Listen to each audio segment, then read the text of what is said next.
Welcome back, friends. It's Anders.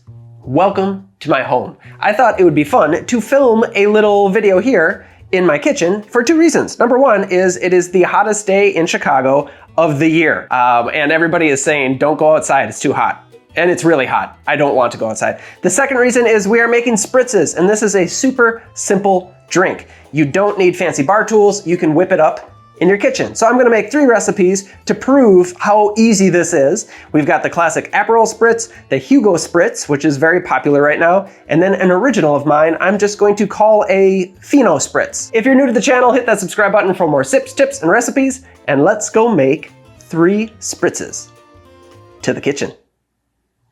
See what I did there? I usually say to the bar, but this is not a bar. This is a kitchen. Today's video is brought to you by Brooklinen. Brooklinen makes luxury sheets delivered right to you. Sleep is one of my favorite things. In fact, I'm looking forward to going to bed tonight already. But what's essential to that is proper bedding. Brooklinen provides that for me. Their cooling sheets are perfect for hot sleepers, like me. I am a hot sleeper. I get hot when I sleep. I recently got my hardcore bundle, which includes a fitted sheet, flat sheet, duvet cover, and 4 pillowcases. Now the colors I went with this time is the cream for the sheets, and then I went with ginger for the duvet cover and the pillowcases. But you can jump online and pick any number of colors and patterns and customize your bedding for your bed. While I have your attention, I do want to address the high thread count myth. High thread count sheets are really nice and soft. However, if you are a hot sleeper, might not be the greatest option because all that density makes it less breathable. Brooklinen's classic pre-kale sheets are 270 thread count, so they are light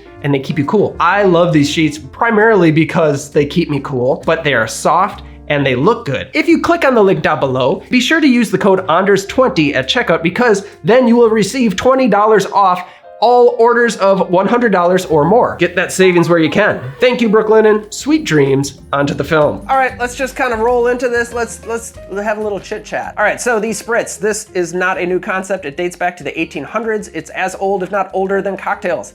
And spritz is a German word that means splash. It has a very basic template.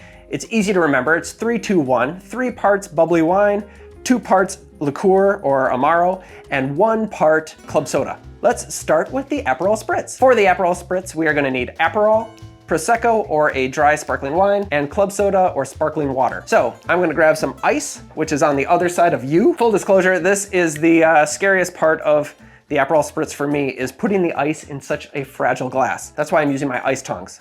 I don't use ice tongs all that often, but when I do, I make it count. Oh yeah, I completely forgot about our camera over here. I didn't mean to forget about you. I'm just going to fill that with ice. So let's start with the Aperol. We're gonna do 2 ounces right in the glass. Now let's open up our Prosecco. Probably should have done this first before I added the Aperol to the glass, but that's all right. So now I'm gonna add 3 ounces of the Prosecco right on top. I'm going to eyeball this, it's looking pretty good. And now 1 ounce of our sparkling water, just a splash. There it is. Now for a garnish, an orange wheel, give it a stir, drop it right in. And there we have the Aperol Spritz. So cheers, let's have a sip. Am I still in the frame? Yeah. Okay, yeah, all right, cheers. You know, it's really light, easy to make. There's no question why this is such a popular drink. It was created in the 1950s by, I believe, 2 brothers that owned Aperol. So it was a brilliant move on their part, but it is a really tasty, low ABV drink. And I do think that that ounce of soda water is important because it does get a little cloying if you don't have that soda water to thin it out. So I think it's time we move to the next one. I'll get off my butt and we'll make the Hugo Spritz. You can substitute Campari for the Aperol. You could do Cynar for the Aperol. This is the template that works with so many things. This is why the Spritz is so popular. It's very easy. But the next one that we're going to do, which is the Hugo Spritz, breaks those rules, that template. It breaks that template up. We add in herbs and it still works very, very well. So let's go ahead and make the Hugo Spritz. I'm gonna do this drink in a lowball because there's going to be gentle muddling.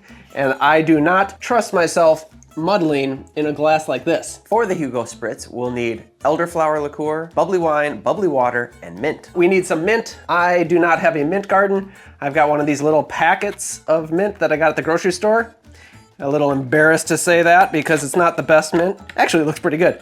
But if you have homegrown mint, use that. Blah, blah, blah, blah, blah. 4 to 6 mint leaves right in the bottom.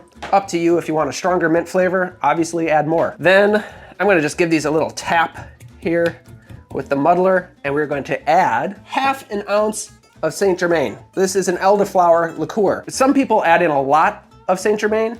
Other people will add just a little bit. I'm gonna add just a little bit because I don't want it to be too sweet. So I'm gonna do 1/2 ounce right over the mint, just like that. We're going to muddle that up a little bit. We don't need to make a paste, just to release some of those oils. And I found what works best is if you let this sit for a minute or two, just to let the mint and the Saint Germain come together and make an herbal, sweet, wonderful flavor thing. So let's talk.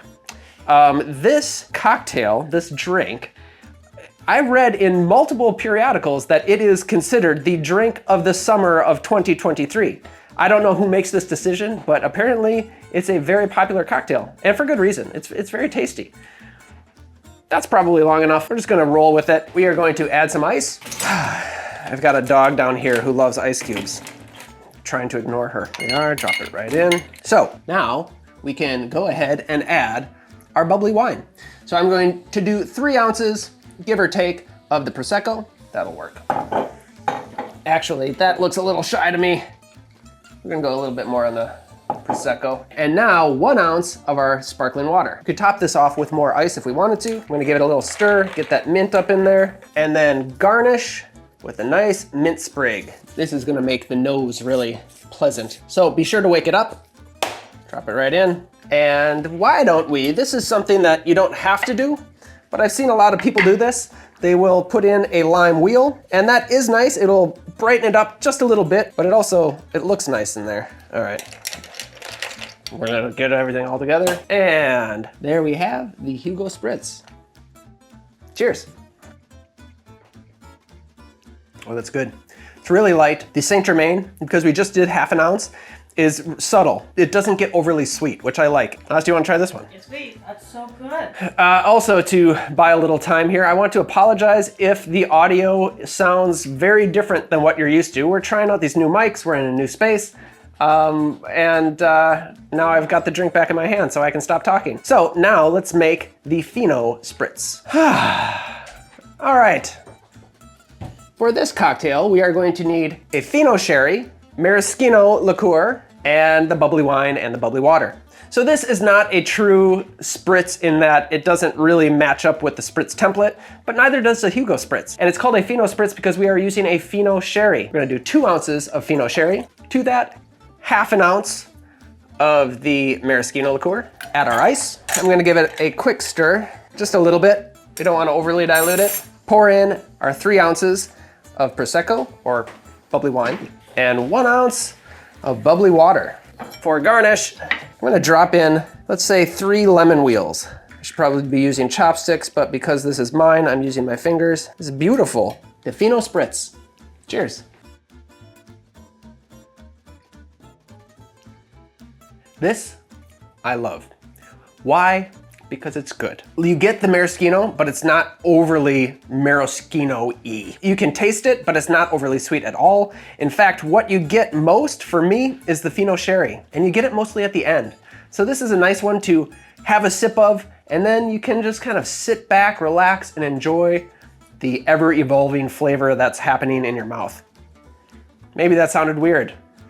Maybe it is weird, but I like it. We have come to the end of the film. I would like you to take a minute and think about what spritz you're gonna make. And maybe you'll come up with your own. Leave a comment down below.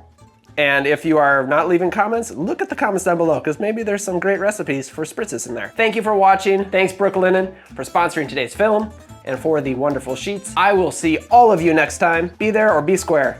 Cheers. Touch. Good girl. Look it, you wanna say hi?